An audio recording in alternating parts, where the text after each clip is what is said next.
Assalamualaikum warahmatullahi wabarakatuh. Hamdan wa syukran lillah amma ba'd.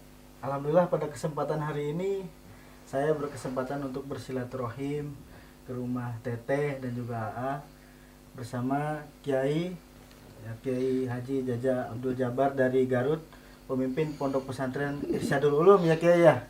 Alhamdulillah kita bisa silaturahim di sini berbincang-bincang santai. Mudah-mudahan ini juga dimasukin ke konten supaya mendapatkan manfaat juga buat semuanya. Ya ini kan kita ngobrol santai aja ya Teh ya. Kira-kira jangan pada tegang lah. Santai. Kayaknya pada tegang amat ini. Kita mulai dari mana dulu nih? Nih dari Kiai dulu dah. Soalnya tegangnya gini Gus, kedatangan Kiai besar Betul. ke rumah silaturahmi pertama kali datang ke sini ingin sharing. Iya. Istri saya kan maaf ya orang hina, Wah, orang enggak lah. bodoh. Ya enggak dong. Nah gitu. Jadi saya tegang takut istri saya nggak bisa jawab pertanyaan dari Kiai gitu Gus. Bisa insya Allah ya. Kita mulai dulu dari Kiai ini. Tapi apa yang mau dipertanyakan nih Kiai? Assalamualaikum warahmatullahi wabarakatuh. Bismillah, pertama saya mengucapkan salam silaturahim pada A dan Neng, pada Gus Mail. Alhamdulillah atas izin Allah saya bisa bersilaturahim ke sini. Alhamdulillah. Dalam silaturahim tersebut saya ingin ada sebuah jawaban yang selama ini saya cari. Karena jawaban ini ketika sudah kesana kemari mencari jawaban, tidak ada jawaban. Satu kali jawaban akan terpatri dalam hati. Iya. Jadi ada pertanyaan yang Ada pertanyaan ke Nenek Haji ya. Ya memang itu belum terpecahkan sampai sekarang. Belum ya. terpecahkan. Iya. Kira-kira apa tuh pertanyaannya Kiai? Apa nanti dulu? Pertanyaannya begini, maaf jangannya. Terlebih dahulu saya ingin mengulas tadi ya, katanya Neng itu orang hina. Orang ya bodoh. Di mata saya tidak ada orang hina yang sehina saya. Tidak ada orang hina sehina saya. Di mata saya, orang lain termasuk Neng AA, Gus Mail itu adalah orang mulia. Karena ketika orang mengucapkan kalimat takbir, apalagi bersahadat, itu adalah orang mulia. Maaf ya Neng ya, terlebih dahulu, itu ada pertanyaan ini. Saya kan sering mencari sebuah jawaban. Setiap saat tawasul itu ada kalimat warijalul goibi. Karena setiap asma ada wujud. Setiap asma ada wujud. Siapa yang dimaksud dengan rijalul goib? Insya Allah sih kalau dalam penemuan Neng pribadi ya Pak, yang mempunyai Rijulul Gaib itu adalah Kanjeng Nabi Khidir alaihissalam. Kanjeng Nabi Khidir alaihissalam. Apakah yang termasuk itu kan saya yang kedua nih, Ayan Dzulkifli. Apa benar Dzulkifli itu Nabi Khidir juga? Jadi kalau untuk Rijulul Gaib itu berarti yang menguasai seluruh alam gaib ya Pak ya, itu ada di Nabi Khidir alaihissalam. Untuk Dzulkifli itu pun juga sama adanya di Nabi Khidir alaihissalam. Dan selain Rijulul Gaib itu berarti ada yang namanya Miftahul Gaib. Nah Miftahul Gaib pun juga itu ada yang punya. Nah, Ini siapa nih kira-kira yang punya? itu pertanyaannya. Makanya saya bilang ini, kalau Rijulul Gaib ada Rijulul Gaib dan jawabannya Nabi Khidir, itu pasti ada Miftahul Gaib.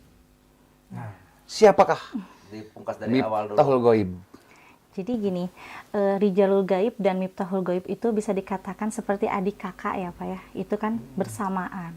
Nah di sini pun juga yang mempunyai Rijalul Gaib dan Miftahul Gaib pun juga itu sama, adik kakak. Dzulkifla gitu kan ya. Jadi pada awal mula Allah menciptakan manusia yaitu Nabi Adam alaihissalam. Dan setelah Nabi Adam alaihissalam diturunkan ke muka bumi ini dengan perjalanan yang panjang, bertemu lagi dengan Ibu Siti Hawa. Setelah bertemu dengan Ibu Siti Hawa, maka dari situ menikah lagi, bersahadat lagi dengan disaksikan oleh malaikat Jibril alaihissalam. Tidak lama kemudian dari itu, akhirnya Ibu Siti Hawa itu melahirkan beberapa anak kembar, bisa dikatakan sampai 20 kali melahirkan kembar ya. Tapi sebelum-sebelumnya itu kan melahirkannya tuh laki-laki dengan perempuan, laki-laki dan perempuan. Yang pada akhirnya Nabi Adam alaihissalam ingin menikahkan secara silang anak-anaknya. Tetapi Ibu Siti Hawa ingin sesuai dengan ketentuan dari Allah Subhanahu wa taala untuk menikahkan sesuai yang dilahirkan gitu. Tapi di sini ada yang sangat luar biasa dan istimewa. Di saat Nabi Adam alaihissalam mempunyai anak yang berbakti, yang soleh, taat kepada Allah Subhanahu wa taala, tetapi di situ terbunuh, yaitu yang namanya Habil, terbunuh oleh Qabil. Qabil membunuh karena atas bisikan dari iblis. Tidak lama kemudian dari terbunuhnya Habil, lahirlah 2 orang anak Ibu Siti Hawa dan Nabi Adam alaihissalam yang lahir ke muka bumi. Tapi itu tidak berbarengan. Jadi bedanya anak bungsu kembar ini tidak berbarengan sama dengan yang lain. Jaraknya itu beda 3 hari. Awal mula Ibu Siti Hawa itu melahirkan dulu Kanjeng Nabi Khidir alaihissalam. 3 hari kemudian melahirkan Kanjeng Nabi Sis alaihissalam. Jadi di sini kembarannya Nabi Khidir alaihissalam adalah Nabi Sis alaihissalam. Jadi beliau berdua itu adalah anaknya Nabi Adam dan Ibu Siti Hawa. Nah, Allah mengangkat mereka berdua untuk menjadi nabi. Yang satu diberikanlah mujizat untuk menguasai Rijalul Gaib, yaitu Nabi Khidir alaihissalam. Dan Nabi Sis alaihissalam itu menguasai Miftahul Gaib. Nah, ini pengetahuan baru, Neng. Saya kira Agus ya, kita pengetahuan baru nih. Baru ya. Baru. Karena sama ketahuan saya, Neng. Itu anak terakhir Nabi Adam adalah Nabi Sis. Iya. Nabi Sis. Memang ada kembaran. Tapi dalam tafsir belum menemukan siapa kembaran tersebut. Kembarannya Nabi Sis itu. Gitu. Siapa kembaran tersebut? Ini baru Neng yang mengemukakan ada kembaran. Ternyata bahkan kembaran tersebut Kanjeng Nabi Khidir adalah kakaknya Nabi Sis. Iya. Baru nih. Nah, ini penemuan dari mana ya? Ini Iya. penemuan dari mana? Ya. Iya. Dan ini harus dipertanggungjawabkan. Kenapa?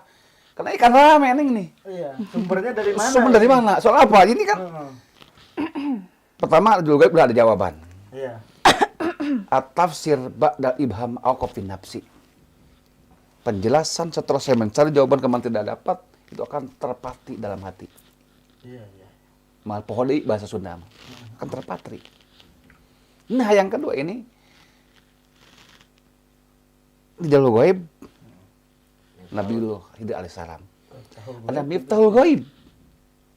Nabi Sis. Dan itu pun memang dari di jalur gaib dan Miftahul Gaib itu sebetulnya kan bisa diyakini kita lah oke yakin. Tapi ini nih Nabi Khidir kakak kembarannya Nabi Sis. Ini baru ya. Ini baru nih penemuan heboh nih. Iya, betul. Selama Iya. pesantren Saya nggak pun- tahu. Ini ilmu nih, ini ilmu. Betul. Selama ini saya mencari tahu siapa bapaknya Nabi Khidir. Ternyata Nabi Adam kan gitu. Betul, betul. Iya, berarti kalau begitu siapa bapak Nabi Khidir? Ada jawaban sekarang kan? Nabi Adam. Nabi Adam. Iya. Kalau memang itu betul kembaran Nabi Sis.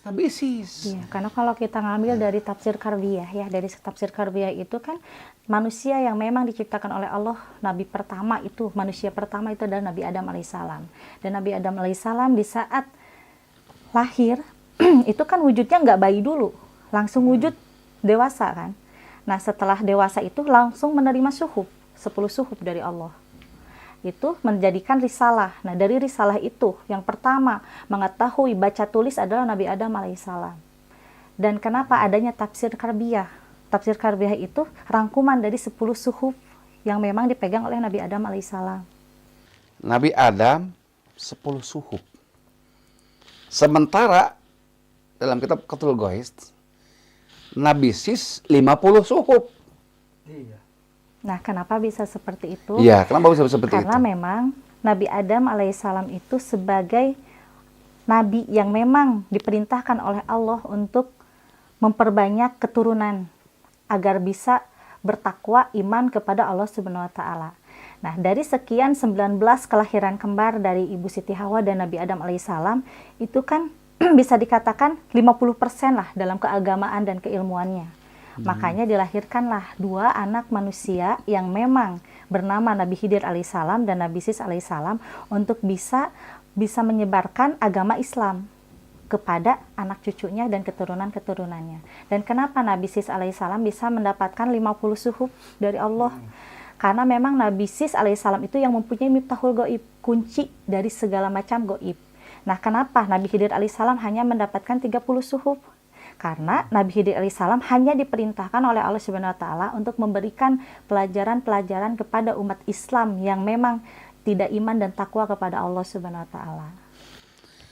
Berarti kalau itu Neng, kalau Nabi Khidir kakak kembarannya Nabi Sis, berarti bapaknya Nabi Adam, bapaknya kan. Betul. Berarti Nabi Khidir itu tahu persis, karena kan dia panjang umur. Pertanyaan pertama, kenapa Nabi Khidir dalam keterangan kitab-kitab, dan saya yakini Kangjeng Nabi Khidir itu masih hidup sampai sekarang. Iya. Bahkan kenapa setiap wukuf di Padang Arafah hari Jumat itu dikatakan Hajjul Akbar. Iya, iya. Ya. Kenapa setiap hari wukuf di Arafah hari Jumat disebut Hajjul Akbar? Jawabannya adalah karena setiap wukuf di Arafah hari Jumat ada 2 nabi yang ikut hadir, yaitu Nabi Khidir alaihissalam dan Nabi Isa alaihissalam. Pertanyaannya, kembaran Nabi Adam punya kembaran kan? Nabi Khidir, Nabi Sis. Ini udah meninggal dunia. Ya, Nabi Sis. Nabi Khidir masih hidup. Kenapa bisa sepanjang itu usianya? Karena Nabi Khidir alaihissalam pada saat menginjak usia ke-50 tahun itu diperintahkan oleh Allah untuk bisa menghadap ke surga ketiga. Dan di situ ada yang disebut dengan air ahlanul insaniyah, yaitu adalah air kehidupan yang memang diminum oleh Nabi Khidir alaihissalam supaya abadi. Makanya Nabi Khidir alaihissalam itu identik dengan air, pesisir laut gitu kan. Terus identik juga dengan yang namanya hijau. Kenapa bisa hijau? Jadi di saat Nabi Khidir alaihissalam ditugaskan oleh Allah Subhanahu wa taala sebelum datangnya hari kiamat tiba harus bisa mengelilingi lautan sampai tepat ke titiknya. Nah, kenapa bisa seperti itu? Karena memang Nabi Khidir alaihissalam masih mengemban tugas dari Allah untuk bisa memberikan pelajaran kepada umat-umat Islam yang tidak takwa dan tidak iman kepada Allah Subhanahu wa taala. Makanya disuruh minum air kehidupan. Kenapa harus Nabi Khidir alaihissalam bukan nabi-nabi yang lainnya gitu? Karena Nabi Khidir alaihissalam kan yang mempunyai Rijzalul Ghaib. Iya, iya. Pembukanya. Kuncinya dari adiknya, Miftahul Ghaib gitu. Ini saya juga ada pertanyaan nih Teh. Nabi Khidir kan masih hidup. Iya. Tapi kenapa ada juga yang berpendapat ulama, contohnya juga Imam Bukhari mengatakan bahwa Nabi Khidir itu tidak ada. Kalau misalnya Nabi Khidir itu ada, pasti dia menemui Nabi Muhammad. Iya. Nah, ini nggak ada keterangannya kan? Betul. Karena kalau Imam Bukhari itu ngambilnya abstain, tidak mempercayai ada dan tidak juga tidak mempercayai gitu. Jadi posisinya di tengah-tengah. Dan mungkin Imam Bukhari itu tidak mengetahui. Emang banyak dalil yang menjelaskan bahwa Nabi Khidir alaihissalam tidak menemui dan tidak bertemu dengan Nabi Muhammad SAW. Sebenarnya bertemu, tetapi tanpa ada yang mengetahui.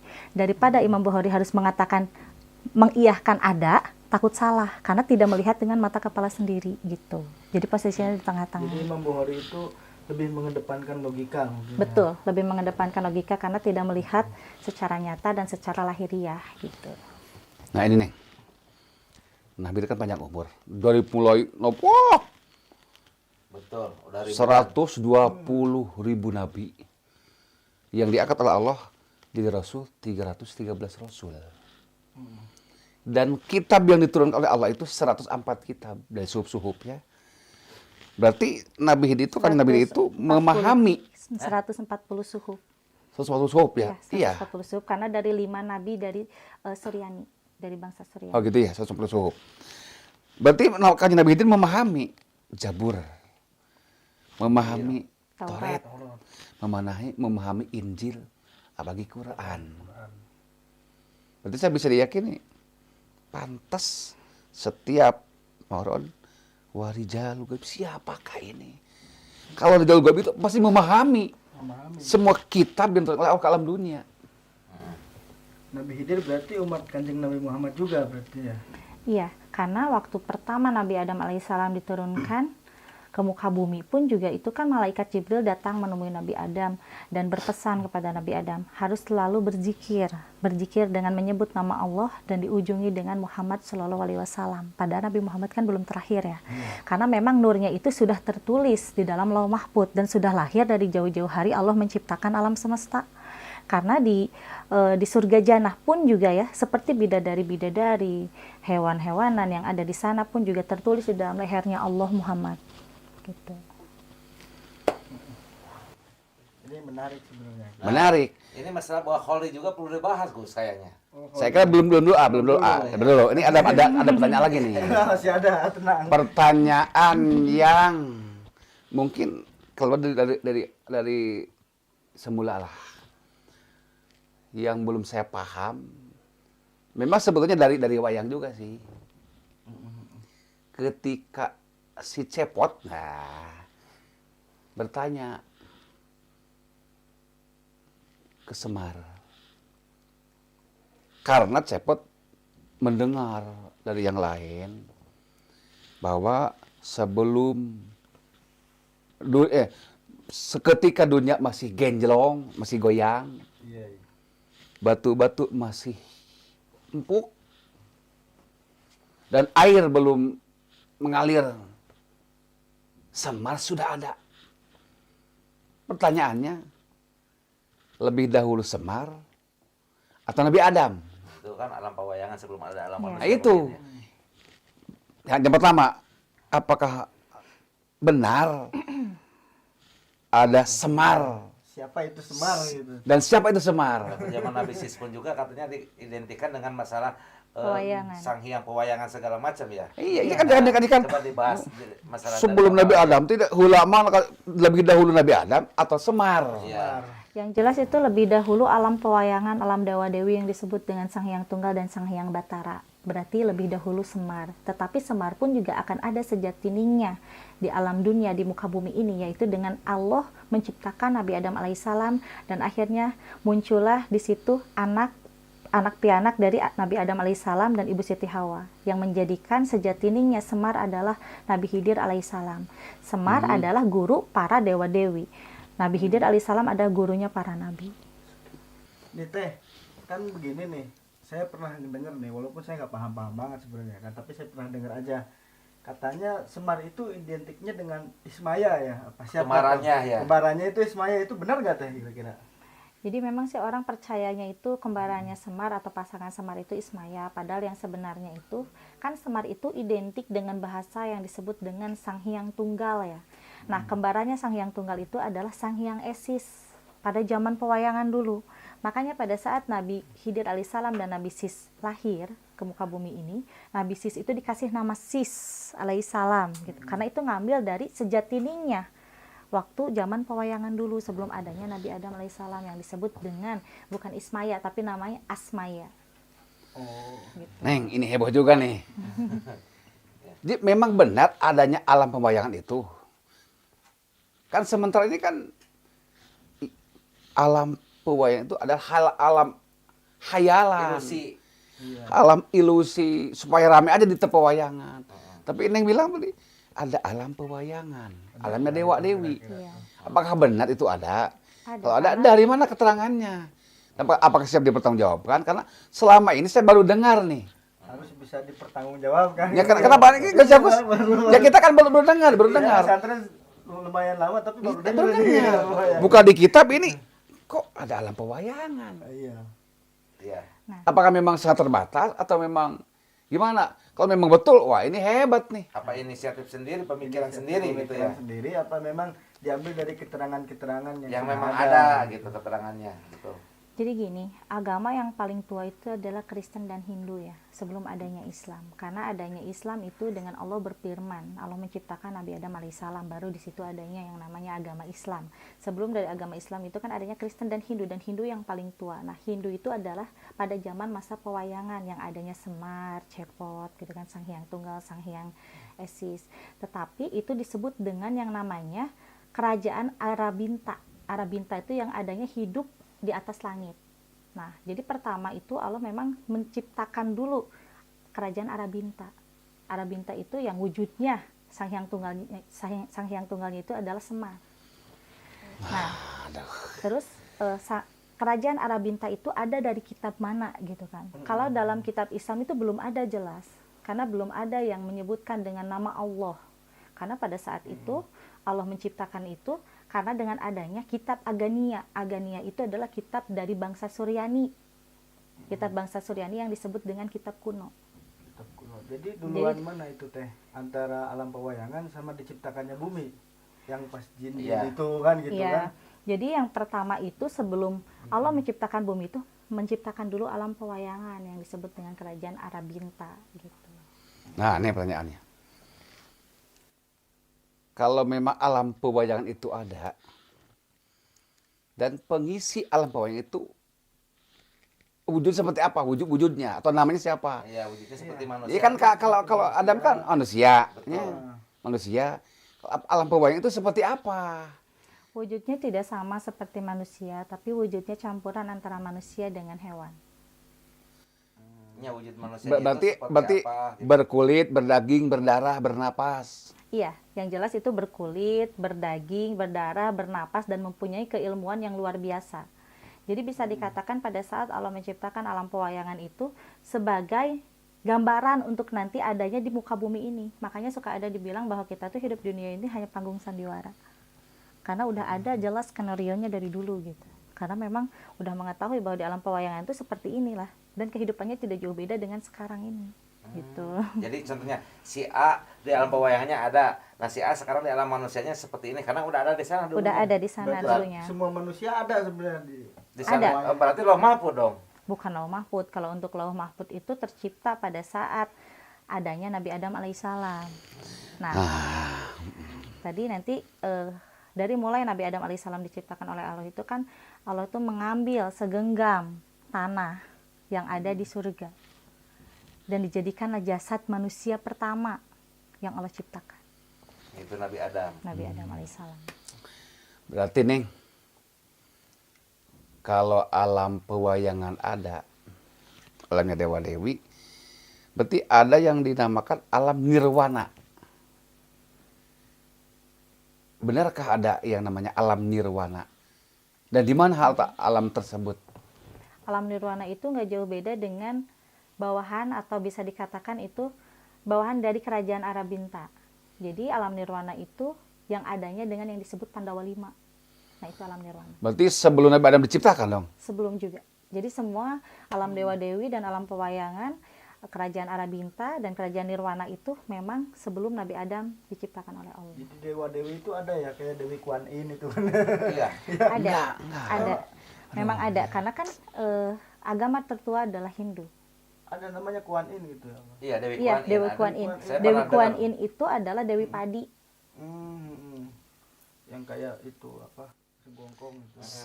Ini Den, itu sebetulnya ini heboh juga saya nih. Oh ini soalnya saya baru dengar ini. Kenapa ya kenapa heboh? Karena alam nirwana. Karena pernah ada seseorang dari siapa kampungnya Asep Sundandara itu siapa? Kampung apa? Jelekong. Jelekong. Iya, Ada tamu dari Jelekong. Teng. Saya pengen nganjang ke alam nirwana. Saya bingung. Alam nirwana di mana? Paling ada Nur Jamil saya bilang. Nggak ada nirwana, saya nggak tahu. Tapi katanya ada. Bahkan jenjang itu alam dewa dewi bahkan sebelum Nabi Adam diciptakan. Iya. Dan itu bisa dikatakan awal mula adanya alam nirwana itu kan setelah adanya kerajaan Arabinta ya. Dan pemimpin di alam nirwana itu adalah Buddha Gautama. Namanya. Buddha Gautama itu Jadi Hindu. Buddha itu ada benar. Buddha itu memang benar ada dan awal mula kepemimpinan alam nirwana itu adalah Buddha Gautama.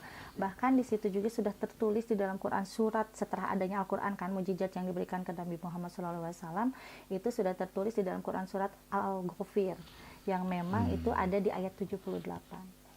Al-Ghafir. Pengetahuan saya nih, dewa dewi itu justru di zaman Nabi Isis. Berarti setelah Nabi Adam. Iya. Yang saya tahu itu ya. Tapi kata Neng alam nirwana, alam dewa dewi Bahkan alam pewayangan, bahkan Semar juga ada sebelum Nabi Adam. Jadi sebenarnya pada saat Nabi Sis lahir ya ke muka bumi ini, setelah dewasa itu bercerita kepada seluruh umat atau keturunan-keturunannya pada saat waktu itu. Pada saat Nabi Sis alaihissalam menerima suhuf, di situ Nabi Sis menceritakan bahwa adanya Sang Hyang Esis. Jadi menceritakan bukan adanya pas waktu Nabi Sis ada alam pewayangan atau dewa-dewi, bukan, tapi menceritakan karena beliau itu pernah hidup di alam pewayangan reinkarnasi gitu. lah gitu. Yes, bukan kayak reinkarnasi. Jadi bisa dikatakan sejatiningnya lah kalau di Islam itu sejatiningnya. Kalau reinkarnasi kan itu beda lagi ya. Nah nih, maaf ini ada pertanyaan juga nih. Jasad punya bapak, saya punya bapak, bapak saya punya bapak, apa saya punya bapak, AA punya bapak, bapaknya A punya bapak, bapaknya bapak A punya bapak. Kalau Sunda kan bapak, kakek, Uyut, Bao, Iya, Janggawareng, betul. apalagi? Ya, Udeg-udeg, banyak kesananya. gantung siwur. Itu jasad ya. Berarti bapaknya jasad, Ya. nyampelah ke Nabi Adam alaihissalam. Jasad itu kita yang bisa gerak, ini jasad Berarti nih. jasad itu punya bapak. Punya. Sementara roh, Roh saya manusia. cari roh kita kan Betul. kan bahasa ini kan Yang menggerakkan jasad. kan jisim abdi. Bahasa itu jisim abdi. Jisim itu jasad. Itu belatungan. Iya. Tapi kalau abdi itu roh. Balitungan. Berarti ada bapaknya nih. Siapakah bapaknya roh? Orang tuanya roh itu siapa? Siapa? Kalau orang tua kita ini kan ada bapak, ada kakek. Iya, ada keturunan. Oh, Jasad iya. keturunan. Akhirnya kalau bro, Tapi kata Gus Mail tadi, katanya bapaknya roh itu siapa tadi? Iya bapaknya. Bapaknya roh itu. itu jasad. Itu jasad. Roh berarti. itu bapaknya, rohnya bapaknya. Nah, coba kita tanya istri saya. Jadi jasad kita kan hanya sampai ke Nabi Adam alaihissalam ya sebagai umat manusia. Tetapi roh kita adalah kudus rohaniyah al-insaniyah yang memang Allah tiupkan langsung kepada Nabi Adam alaihissalam. Dari Nabi Adam alaihissalam turun-temurun kepada anak cucunya dan kepada keturunan-keturunannya. Berarti bapaknya roh siapa? Kudus rohaniyah al-insaniyah yang Allah tiupkan langsung kepada Nabi Adam alaihissalam. Jadi nggak ada bapaknya roh itu. Makanya, ya namanya Kudus rohaniyah al-insaniyah yang Allah tiupkan kepada Nabi Adam alaihissalam. Makanya Nabi Adam di situ mempunyai rasa. Nabi Adam mempunyai nafsu ketika melihat Ibu Siti Hawa. Iya. Berarti bapaknya roh itu Nabi Adam. Kudus rohaniyah al-insaniyah itu sebutan Allah kepada ruh yang pertama ditiupkan kepada Nabi Adam alaihissalam. Nah, siapa itu bapaknya roh teh? Ya, berarti siapa? Berarti siapa bapaknya ruh? Ya kan gini, kalau misalkan kita menceritakan tentang Allah Subhanahu wa taala kan itu ada di dalam Quran surat Al-Ikhlas ya. Nah, di situ makanya saya nggak bisa menyebutkan siapa bapaknya roh, tapi sebutan roh itu yang keluar dari tiupannya Allah Subhanahu wa taala dengan menyebutkan Allah berfirman, Kudus rohaniyah al-insaniyah, langsung ditiupkan. Hiduplah Nabi Adam alaihissalam mempunyai rasa, mempunyai birahi, mempunyai nafsu. Kalau misalkan tidak ada kudus rohaniyah al-insaniyah, mana ada Nabi Adam alaihissalam menyebut cantik dan tergoda oleh Ibu Siti Hawa. Iya, iya. Berarti itulah gabung lah antara roh dengan jasad lah. Yang ditiupkan dari Allah berarti roh. Jadi awal mulanya memang tuaan dulu jasad, karena jasad dulu yang dibuat. Baru ruh yang ditiupkan oleh Allah. Iya, iya. Gitu. Nah, berarti Tapi boleh menyanggah ya? Boleh, Boleh. boleh. Boleh menyanggah. Ini kita sharing kan? sharing ya. Sering.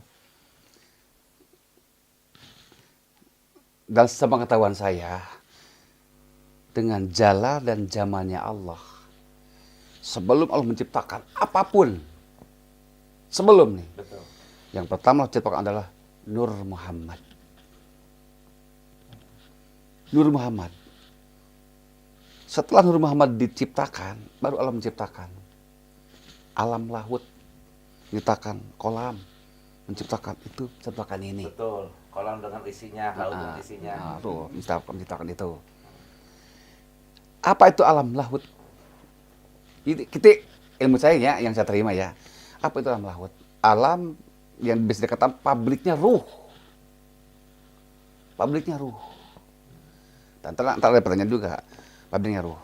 Setelah menciptakan alam lahut, Allah menciptakan alam jabarut.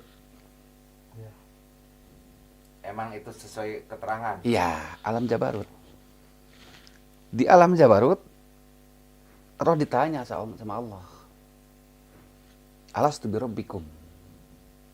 Ruh menjawab, qalu bala. Berarti berbicara ruh, semua ruh. Manusia, jin, termasuk dewa dewi, kan ada. Betul. Berarti yang beroh lah. Hewan, semuanya semut. Kalau bahasa Sunda, Karena ada tek-tek. alam rohnya Iya itu kan, ya. tek-tek bangek, utek tong walang taga. Ruh. Nah, ditanya. Berarti ketika pertanyaan itu dijawab dengan qalu bala, itu belum punya nama itu, ruh namanya. Berarti semuanya beriman kepada Allah.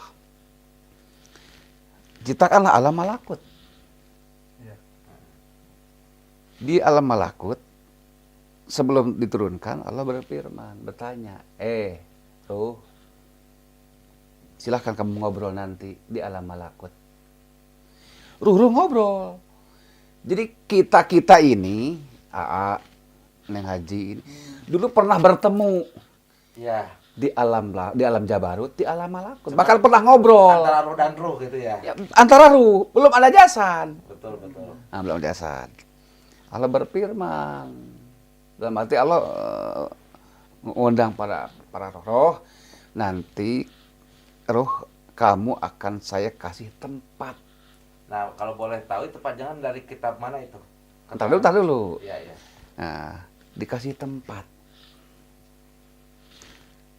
Tempat kamu nanti adalah di situ ada kalbu, di situ ada nafsu, ada watak, ada tabiat. Kata Allah, jangan turuti nafsumu, turuti tabiatmu, tapi ingat perkataanmu bahwa qalu bala.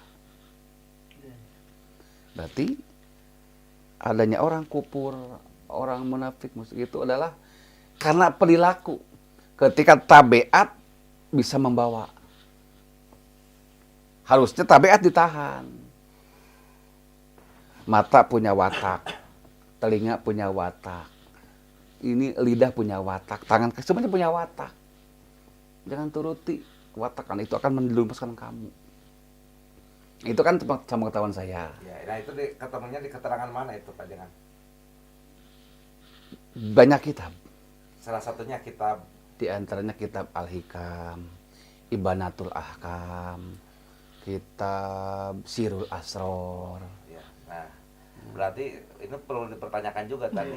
Kata Bunda sendiri kan ngomong katanya jasad lebih tua. Ternyata sesuai keterangan itu yang dibahas sama Pak Kiai barusan itu beda.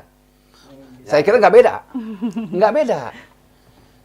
Nah, enggak maksudnya gini Pak. Harus Kiai, ada sinkronisasi sebetulnya mah. ini saya mau tanya, sedangkan istri saya ini ngambil dari kitab yang mana gitu sejarahnya? Jadi gini kan tadi yang dipertanyakan sama Pak Ajengan itu kan bapaknya ruh siapa? Kan memang tidak ada nama, tapi sebutan dari Allah yang disebut dengan yang tadi saya sebutkan itu, Kudus Rohaniyah Al-Insaniyah gitu kan, yang memang itu pertama ruh tersebut ditiupkan kepada Nabi Adam alaihissalam. Dan kalau di dalam kitab keterangan Ri'idatul Al-Qadir itu di bab ke-33 itu ada yang disebutkan dengan yang namanya ruh. Yang namanya ruh itu akan dimasukkan ke dalam manusia yang memang ada di dalam rahim kandungan ibu. Jadi pada pertama Ibu Siti Hawa itu hamil kan. Hamil anak yang pertama itu kan kembar. Nah di situ pada saat 4 bulan Allah tuh meniupkan ruh sama dengan bahasanya yang tadi disebutkan ditiupkan kepada Nabi Adam alaihissalam. Jadi kalau misalkan kayak tadi kan ada alam lahut gitu kan, yang alam malakut itu memang benar adanya. Tapi pada saat itu kan tidak berwujud yang namanya roh. Tidak ada wujud, belum ada wujud. Tidak berwujud. Jadi hanya tiupan langsung dari Allah Subhanahu Wa Taala, gitu. Belum ada wujud itu. Betul ya. Kalau ada wujud ada di alam holki, alam nasut. Iya, iya, iya. Tapi saya masih penasaran yang soal Buddha itu tadi teh. Kenapa nih Buddha ini kan orang nih sekarang ada agama Buddha, ada agama Hindu. Tuhannya kok bukan Allah? Padahal dulu ketika zaman masa dewa dewi itu ya, Iya. itu Tuhannya pasti Allah kan gitu. Kenapa kok gitu sekarang gitu? Padahal orang pertama kali Orang pertama kali diciptakan. Iya. Gitu. Hindu Buddha Buddha, gitu, agama sama yang Kristen. pertama kali diciptakan ini Betul. Hindu Buddha. Iya. Betul. Dan yang pasti Tuhannya Allah. Betul. Nah yang jadi pertanyaan saya lagi, ada nggak, kalau sekarang kan ada orang beriman, ada yang tidak. Nah, kalau zaman dulu ada nggak yang tidak beriman gitu? Nah, ya betul. Jadi pada zaman dulu, pada sebelum adanya Nabi Adam ya, kita kan ngomongin tentang masalah alam pewayangan, alam dewa-dewi. Waktu itu yang disebut dengan yang namanya Tuhan, Tuhan yang Maha Esa itu tidak disebut dengan yang namanya Tuhan, tapi hanya disebut dengan Maha Esa pada zaman dewa-dewi. Dan pada lahirnya Semar, waktu itu dalam pewayangan, itu disebut dengan Sang Hyang Tunggal. Padahal ke Allah itu tujuannya. Bukan. Maha Esa, tadi yang disebut dengan Maha Esa. Nah, lahirlah Semar. Semar itu disebut dengan Sang Hyang Tunggal. Nah, kembarannya Semar itu disebut dengan Sang Hyang Esis, yang mempunyai, gak jauh beda kan, kalau di Islam itu rijalul gaibnya ada di Nabi Khidir alaihissalam, ya, miftahul gaibnya ada di Nabi Sis alaihissalam. Nah, pada saat itu Sang Hyang Tunggal yang disebut Semar itu mempunyai dengan ahli yakib. Ahli yakib. Nah, Sang Hyang Esis itu mempunyai dari ahli Yakob, bukan Yakub, ahli Yakob. Jadi dua-dua ini mempunyai keistimewaan yang luar biasa, dan beliau berdua itu pada saat itu kan agamanya Hindu. Nah, kepemimpinan sebelum adanya alam nirwana itu kan berarti ada Sang Hyang Tunggal. Sang Hyang Tunggal itu Hyang Semar. Sang Hyang Tunggal berdoa kepada siapa? Sang Hyang Batara. Sang Hyang Batara itu siapa? Sang Hyang Batara yang memang menurut kepercayaan Hindu pada saat itu bahwa Sang Hyang Batara itu adalah Maha Esa. Nggak disebut Allah juga sih, cuman Maha Esa aja di dalam kitabnya juga gitu. Berarti dulu tuh nggak ada apa? Allah. Ya, maksud heboh itu. Bukan nggak ada Allah. Jadi saya Kepercayaan masing-masing. ilmu yang baru nih. Ini yang baru. Saya juga baru dengar Pak Kiai, selama pesantren ini saya selama pesantren di pesantren, di pondok pesantren di lembaga permasyarakatan juga baru saya dengar sekarang ini Pak Kiai. Ya makanya. Jadi tadi kan pertanyaan Kalau dengar ini. maksudnya kalau dengar mah sering. Iya. Adanya alam pewayangan, Iya, alam punya nirwana. Cuman penjelasannya. Pertama penjelasannya, yang kedua, apakah benar ada Ada. atau memang dongeng? Ternyata ada gitu Saya ya. kan ada. Nah, berarti ada nggak yang beriman sama yang kufur lah, yang kafir Di saat misalnya, waktu zaman di saat dulu. waktu zaman pewayangan itu. Jadi semua makhluk yang hidup dalam pewayangan pada zaman dulu menurut kitab Agenya itu memang semuanya itu taat, patuh, iman kepada Sang Hyang sesuai kepercayaan masing-masing. Makanya di situ terciptalah alam nirwana yang kepemimpinannya itu dipimpin oleh Buddha Gautama. Buddha Gautama itu yang memang selalu mengajarkan kepada makhluk yang waktu itu hidup di alam nirwana ya, untuk mempunyai hati yang bersih, ketulusan, kesucian. Dan kenapa orang Hindu, orang Buddha bisa lebih mengutamakan meditasi? Karena itu untuk mengolah jiwa dan raga. Jadi lebih fokus pada keyakinan kalau orang pada zaman dulu waktu itu ya, makhluk di alam pewayangan. Keyakinan gimana? Berarti begini nih, Gus. Sekarang bisa disimpulkan. Sebelum Islam Iya. jadi dinullah, berarti adanya Islam itu setelah tercipta Nabi Adam. Ya. Nah, sebelum Nabi Adam kan ada alam nirwana, alam dewa-dewi. Dewa-dewi alam pewayangan. Berarti yang masuk surga itu bukan hanya muslim, Hindu Buddha. tapi orang-orang yang tidak Islam pun sebelum Islam dibawa oleh Nabi Adam itu masuk surga. Betul seperti itu. Betul. Ya. Jadi waktu pertama Nabi Adam alaihissalam ya diciptakan oleh Allah Subhanahu wa taala kan tinggal di surga, dan surga itu udah ada penghuninya. Dari mana coba? Sedangkan manusia kan Nabi Adam alaihissalam yang pertama Allah ciptakan. Jadi di Tapi udah surga. ada penghuninya. Berarti Itu dewa-dewi penghuni itu ya. dari alam kerajaan Arabinta dan alam nirwana. Berarti udah ada neraka dong. Surga dan neraka itu lebih terdahulu daripada alam pewayangan. Oh, jadi neraka itu penghuninya ada nggak dulu tuh? Tidak ada kosong. Oh, kosong. Makanya waktu itu diadakannya iblis untuk menggoda Nabi Adam dan Ibu Siti Hawa. Bertetap nih yang pertama itu adalah Nur Muhammad ya, yang dicatat oleh Betul, Allah. Nur Muhammad. Nur Muhammad itu yang utama, makanya kan penghuni surga pada saat itu kan di leher-lehernya itu tertulis Allah Muhammad. Gitu. Oh, semacam bidadari surga. Bidadari, Ada, terus ya, kalau burung-burung seperti itu indah. menurut Nur Muhammad Iya, yang iya. pertama. Padahal Daun-daunan. Muhammad Karena Muhammad bi alfai Muhammad amin. tahu. 2000 tahun sebelum Allah nyiptakan Nabi Adam, itu Nur Muhammad udah diciptakan. Oh, udah. Iya. Kan gini, Allah pun juga kan menyampaikan wahyu itu kepada malaikat Jibril, dan malaikat Jibril itu menyampaikan juga kepada Nabi Adam alaihissalam dengan harus berzikir menyebut nama Allah, dan belakangnya harus dibarengi dengan nama Muhammad, karena Muhammad itu sudah tercipta nurnya, dan Nabi Muhammad akan menjadi nabi besar di kemudian hari gitu. Makanya Nabi Adam alaihissalam selalu berzikir Allah Muhammad, la ilaha illallah Muhammad Rasulullah. Berarti benar juga nih, ada penelitian bahwa nanti ketika tahun 2050 itu ada penelitian bahwa agama yang paling besar di dunia adalah negara Islam. Betul. Penelitian.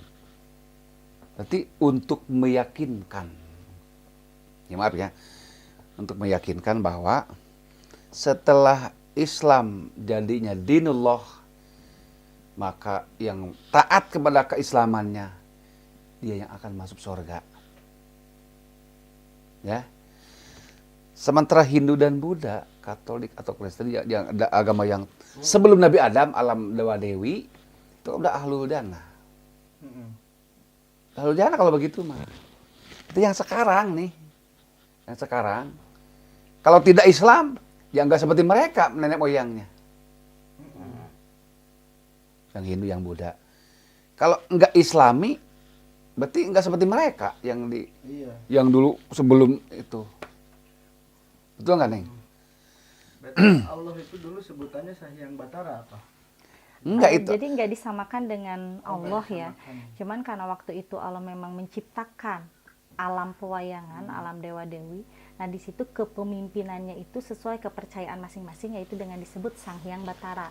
Setelah itu adanya alam nirwana kan. Setelah alam nirwana itu kepemimpinannya adalah Buddha Gautama gitu. Jadi yang pertama tuh Hindu, baru Buddha gitu. Ketiga Islam gitu. Cuman waktu itu Hindu dan Buddha memang semuanya itu lebih yakin kepada keyakinannya sendiri dan lebih taat kepada semua perintahnya gitu. Makanya pada saat Nabi Adam alaihissalam diciptakan dan tinggal di surga, penghuni surga itu sudah ada, tetapi penghuni neraka itu kosong. Makanya menciptakan iblis. Makanya Nabi Adam alaihissalam itu dengan Ibu Siti Hawa bertemu dengan iblis. Sudah ada bidadari di surga tuh? Sudah ada. Nah bidadari itu dari mana itu? Nah jadi kalau misalkan untuk penghuni surga itu awal mulanya dari dewa-dewi. Dewa-dewi, bidadari itu dari dewa-dewi berarti? Dari penghuni sebelumnya. Dari penghuni sebelumnya yang memang Allah ciptakan. Oh berarti garis besarnya, berarti garis besarnya hanya dengan kebaikan hati, kebersihan hati, dan keikhlasan itu yang menjamin surga. Betul. Jadi hanya dengan bingkainya Islam, ingat. Ya. Setelah Islam jadi dulu, jadi kebaikan hati, keikhlasan hati, pekerjaan, ibadah, Ya. nah, kata takwa, bingkainya itu Islam. Betul. Bingkainya Islam. Beda dengan sebelum Nabi Adam diturunkan. Ya, kalau Nabi Adam belum diturunkan, iya. Karena Nabi Adam udah diturunkan berarti tetap kita bingkainya Islam. Gitu. Ya, ini baru pengetahuan yang menarik sebenarnya. Nah, betul sangat. Jadi saya juga nggak mau simpang siur, Gus, dengar masalah ini. Ibu Siti Hawa tergoda karena memakan buah kholdi katanya. Oh, iya. Nah, Gus pernah dengar itu? Saya pernah dengar. Nah, gimana? Tapi kan keterangannya sebenarnya Nabi Adam kayaknya. Jadi yang duluan itu Nabi Adam yang digoda apa Ibu Siti Hawa gitu? Tentang masa buah huldi itu Buah ya? huldi, dan juga buah huldi itu, istilah huldi itu dari mana? Karena yang saya tahu itu, kita nggak tahu tuh nama buahnya huldi. Apakah itu buah-buahan yang dimakan? Apakah tangkainya? Siapa tahu Nabi Adam kayak kita suka lalaban, daunnya dimakan. Kan kita nggak tahu kan gitu. Betul. Apa kira-kira gitu loh. Jadi sebenarnya bahasa huldi itu tidak ada di Al-Quran ya, tetapi bahasa huldi itu yang terlantun terucap oleh iblis pada saat itu, dengan disebut dengan buah keabadian, supaya Ibu Siti Hawa dan Nabi Adam itu mau memakan itu supaya bisa abadi di surga. Ternyata salah besar. Jadi pada saat itu yang memang pertama digoda oleh iblis itu adalah sebenarnya Nabi Adam alaihissalam untuk menghampiri pohon syiroh, bukan pohon huldi gitu, tapi pohon syiroh. Pohon syiroh itu yang memang tidak boleh dipegang atas perintah Allah kan, karena kalau misalkan memakan buah atau daun tersebut itu bisa menjadi terusirnya di surga. Sebenarnya Nabi Adam waktu itu taat, tetapi karena memang setelah iblis menggoda Nabi Adam alaihissalam, Nabi Adam sudah mulai ada rasa ingin mencoba apa sih, apakah benar gitu kan. Tetapi dilarang oleh Ibu Siti Hawa. Sebenarnya yang melarang itu Ibu Siti Hawa. Di saat Nabi Adam alaihissalam, yuk ikutin, yang namanya istri kan ngikutin perintah suami, akhirnya mengikuti, menghampiri buah tersebut, dan di situ sebenarnya tidak memetik, buah itu jatuh dengan sendirinya, karena memang itu dibuat oleh iblis supaya jatuh dengan sendirinya, dipegang, dan setelah dipegang itu langsung dibisikin suruh makan. Jadi dimakan buahnya itu berbentuk seperti buah apel, kurang lebih seperti itu. Tetapi buah itu tidak menjadikan Nabi Adam alaihissalam mempunyai jakun. Ibu Siti Hawa dengan mengikuti untuk memakan buah tersebut menjadikan buah dada, tidak seperti itu sebenarnya. Karena jakun dan buah dada itu memang sudah tercipta pada saat Allah menciptakan Nabi Adam alaihissalam dan Ibu Siti Hawa. Ini teh, saya masih agak bingung ini kan. Ya tadi kan berbicara banyak hal lah, Nabi Khidir lah. Ya. Saya tahu kan Nabi Khidir ini sakti banget nih. Iya. Ya kan Nabi Khidir sakti lah. Artinya juga gurunya para nabi dan juga gurunya para wali. Ibaratnya kalau wali ini mau dibaiat ini harus melalui Nabi Khidir. Dan yang kita tahu itu para wali itu sakti-sakti semua. Benar. Bisa jalan di atas air lah. Betul. Bisa kebal lah. Kebal senjata. Pertanyaan saya, kenapa Nabi Muhammad tidak? Tidak kebal ya? Tidak kebal. Dilempar batu aja keluar darah. Dilempar batu keluar darah. Iya, betul. Nah itu kenapa teh itu? Harusnya kan yang lebih kebal itu Nabi Muhammad. Nabi Muhammad karena beliau itu lebih dekat dengan Sahabat Allah. Nabi masih bisa dikadek lah, Iya. masih mempan dibacok, masih bisa dibunuh itu. Mm-mm. Gimana teh? Karena memang Nabi Muhammad SAW beserta dengan sahabat-sahabatnya itu adalah kekasih Allah yang paling Allah cintai. Dan beliau itu yang memang diberikan ujian oleh Allah yang memang langsung dari Allah Subhanahu wa taala, bukan dari orang. Beda halnya dengan wali, yaitu keturunan-keturunannya ya. Kalau wali itu kan belajarnya kepada siapa? Nabi Khidir alaihissalam. Melewati jalur apa? Diberikanlah ilmu oleh Nabi Khidir alaihissalam agar bisa tercapai, tapi diberikanlah fasabih. Berarti bukan ujiannya dari Allah, yang diuji oleh gurunya sendiri, yang disebut dengan fasabih tahap 1, 2, dan 3. Makanya siapapun wali yang memang lulus menjalani ilmu fasabih itu pasti akan mempunyai kesaktian yang luar biasa, seperti bisa jalan di air, terus punya kejayaan, kuat dengan alat senjata tajam gitu. Oh, berarti para nabi mah langsung Allah. Langsung Allah yang memberikan ujiannya. Yang Kalau memberikan para ujiannya. wali yang memberikan ujiannya yaitu gurunya atas izin Allah gitu. Oh, iya betul lah. Boleh saya menambahkan, Gus? Kalau jawaban ajengan gimana nih? Nah, Saya maunya bertanya gitu. menambahkan ya, Kalau jawaban Kiai gimana? menambahkan. Iya.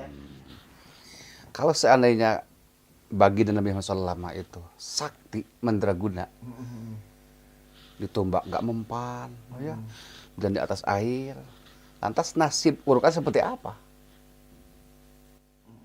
Nasib Quran seperti apa kalau dia sakti? Kenapa? Sekalipun Nabi Muhammad itu nggak mempan, Iya. ya, nggak mempan, orang nggak percaya Quran itu adalah mujizatnya. Jadi kalau Nabi Muhammad kebal, oh pantas ini buatan Nabi Muhammad, bukan wahyu ilahi. Sirik berarti. Bukan wahyu ilahi. Apa, sihir? Jadi iya, ini sihir. Sekalipun seperti itu tetap in hadza ila sihirun mubin kan. Banyak orang yang berkata sihir. Jadi intinya untuk meyakin bahwa Al-Qur'an itu wahyu ilahi, kalamullah. Betul. Karena kalau kalamnya Muhammad udah pasti sakti. Iya. Oh, pantesan. Ini mah bikin Muhammad, dia juga sakti. Kan gitu. Benar. Terus kalau sahabat itu gimana tuh? Sahabat masih mempan dibunuh lah. Ada yang sakti. Ada yang sakti ya. Itu pedang Zulfikar. Oh iya iya.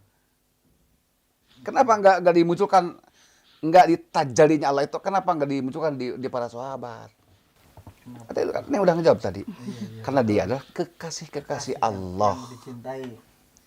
Iya kan? Jadi ketika orang udah berbicara kekasih Allah, yang dipandang bukan hanya kesaktian, tapi keridhaan ilahi. Dan memberikan tauladan kepada umat-umatnya. Itu.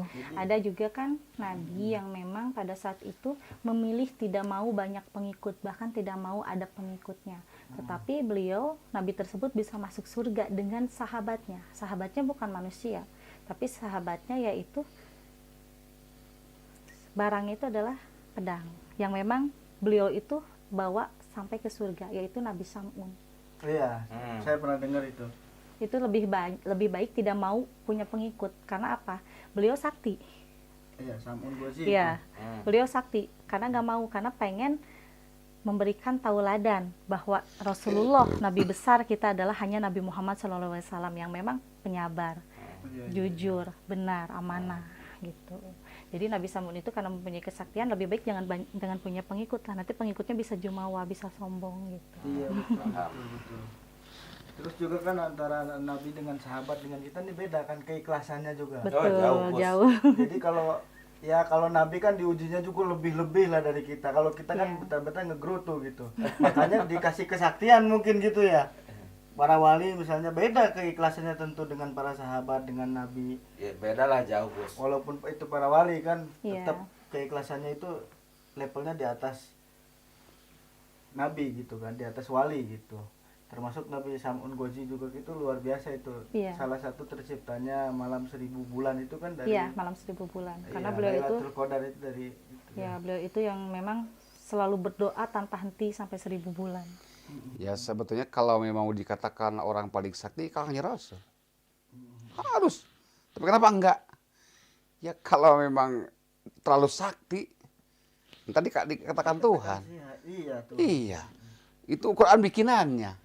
Betul. Itu untuk mengcover itu. Pokoknya tidak sakti, sangat sakti, tapi dia nggak gunakan. Supaya mengcover lah. Ya iyalah.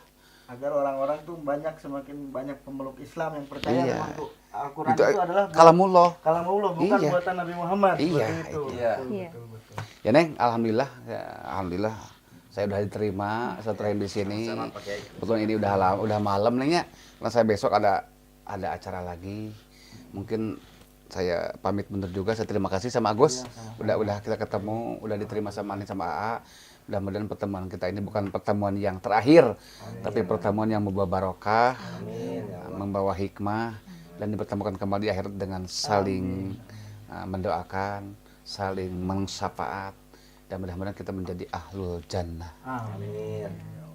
Terima kasih ya, terima kasih A. Sama-sama. Ya, Pak sama-sama. Kiai. Ya, saya juga terima kasih banyak. Mohon dimaafkan atas kekurangannya, penjamuannya di sini penerimanya kayak begini namanya di gunung.